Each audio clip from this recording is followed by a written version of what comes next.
When students are applying for college, my number one piece of advice is to start early and also use your resources. When I was writing my college essay, I reached out to some family that was actually in college at the time, and I asked them to go through it for me because they were just through that process. They totally understood it. There's a lot of emphasis about proofreading your college essay. I would say proofread definitely, but also make sure to proofread the rest of your application. Some people think, oh, there's no way that they're going to read all of this information. There's no way they're going to read my entire essay. And at a place like Simmons, especially because we're a smaller community, they totally do read everything. And in fact, when I got my decision letter back, it was like, I really enjoyed hearing about your cross-country trip. And I was like, oh my gosh, they actually read it. Some common application myths are that you have to be involved in every single thing on campus and that you have to be a straight A student and score a perfect 1600 on your SATs. We're looking at how you're doing in school and that you're challenging yourself in your classes, but we also want to see that you're a leader and that you're involved in your community. We're not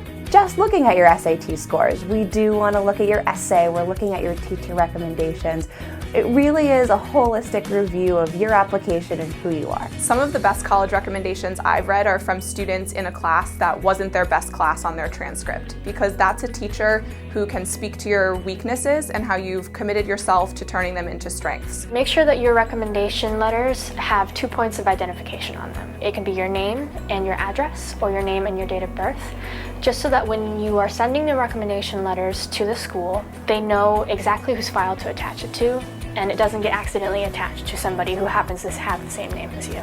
If you're feeling really stressed out about this process, I would recommend taking a break. And if it's really getting you down or you're really worried about one specific thing, feel free to call the admissions counselor.